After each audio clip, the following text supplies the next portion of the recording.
Assalamualaikum warahmatullahi wabarakatuh. Saya Elin Alfian Norma Alifah akan menyampaikan sedikit materi mengenai perseroan terbatas atau biasa disebut PT. PT merupakan badan usaha yang ekuitasnya terdiri atas saham-saham. Saham sendiri merupakan surat tanda kepemilikan modal. Karena modalnya terdiri dari saham-saham yang dapat diperjualbelikan, perubahan kepemilikan perusahaan bisa dilakukan tanpa perlu membubarkan perusahaan tersebut. Karakteristik PT. 1. Berbadan hukum dan dilindungi oleh Undang-Undang Nomor 40 Tahun 2007. Yang kedua, terdaftar di Departemen Kehakiman dan mendapatkan SK dari Menteri Kehakiman. Apabila perseroan terbatas tersebut akan merubah data anggaran perseroan, maka dia harus melaporkan kepada Menteri Kehakiman dan harus disetujui terlebih dahulu, baru bisa mengubah anggaran dasar. Yang ketiga, memiliki kode, biasanya TBK yang artinya terbuka, yang menandakan bahwa saham di perusahaan tersebut bisa dibeli oleh investor. Yang keempat, nama PT terdaftar, supaya tidak ada yang menyamai. Yang kelima, kepemilikan saham diatur oleh undang-undang.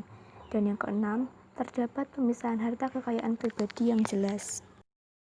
Struktur permodalan, yaitu yang pertama, modal perseroan atau modal dasar, yaitu jumlah maksimum modal yang disebut dalam akta pendirian. Ketentuan modal dasar diatur pada pasal 31 sampai 32 Undang-Undang Nomor 40 Tahun 2007. Modal dasar perseroan terdiri atas seluruh nilai nominal saham, pasal 31 ayat 1. Sedangkan pasal 32 ayat 1 berbunyi, modal dasar paling sedikit yaitu 50 juta rupiah. Yang kedua, modal yang disanggupkan atau ditempatkan, diatur pada pasal 33 nomor 40 tahun 2007. Paling sedikit 25% dari modal dasar sebagaimana dimaksud dalam pasal 32 harus ditempatkan dan disetor penuh. Pasal 33 ayat 1. Dan yang terakhir yaitu modal yang disetor, yakni modal yang benar-benar telah disetor oleh para pemegang saham pada kas perseroan. Diatur pada pasal 34 Undang-Undang Nomor 40 Tahun 2007. Penyetoran atas modal saham dapat dilakukan dalam bentuk uang dan atau dalam bentuk lainnya. Pasal 34 ayat 1. Penyetoran atas modal saham selanjutnya diatur pada pasal 34 ayat 2 dan 3.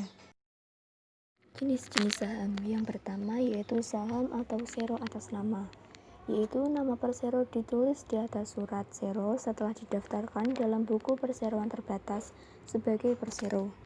Yang kedua yaitu saham atau sero pembawa, yaitu suatu saham yang di atas surat tidak disebutkan nama perseronya.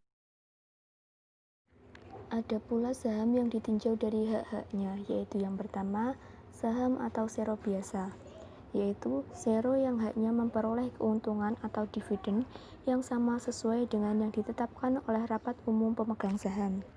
Yang kedua yaitu saham atau sero preferen, yaitu saham ini mendapatkan hak lebih dari sero biasa.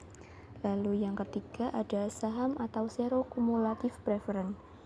Saham ini mempunyai hak lebih dari sero preferen. Biasanya hak tersebut tidak bisa dibayarkan pada tahun sekarang, maka dibayarkan pada tahun berikutnya. Metode pencatatan penempatan saham, yaitu yang pertama pada saat saham diterbitkan di jurnal pada saat perusahaan tersebut mencetak atau menerbitkan saham tersebut.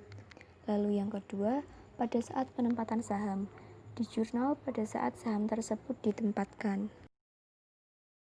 Nilai kurs yang dipakai pada saat penempatan saham yaitu yang pertama, penempatan saham dengan nilai kurs nominal 100%, lalu yang kedua, penempatan saham dengan nilai nominal kurs di atas 100%, dan yang ketiga, penempatan saham dengan nilai kurs di bawah 100%. Keunggulan dan kelemahan perseroan terbatas. Keunggulannya yaitu bentuk badan hukum membuat PT terjamin eksistensinya, meski terjadi pergantian kepemilikan. Mudah mendapatkan sumber dana, sehingga turut memudahkan untuk melebarkan sayap perusahaan. Dan perpindahan saham dari pemilik sebelumnya ke pemilik baru bisa dilakukan dengan lebih mudah.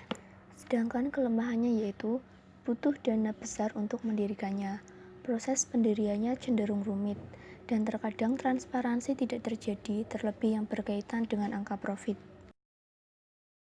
Laba ditahan atau retained earning adalah sebagian atau seluruh laba dari suatu perusahaan yang tidak dibagikan kepada pemegang saham sebagai dividen.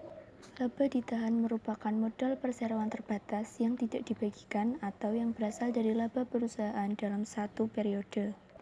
Laba yang diperoleh dari PT tidak bisa ditambahkan secara langsung ke dalam akun modal saham, akan tetapi biasanya dicatat terlebih dahulu ke dalam akun laba ditahan.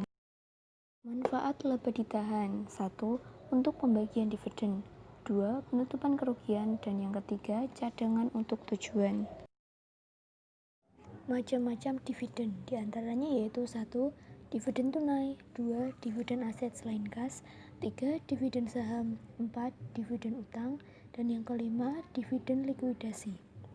Sekian dari saya, kurang lebihnya mohon maaf. Wassalamualaikum warahmatullahi wabarakatuh.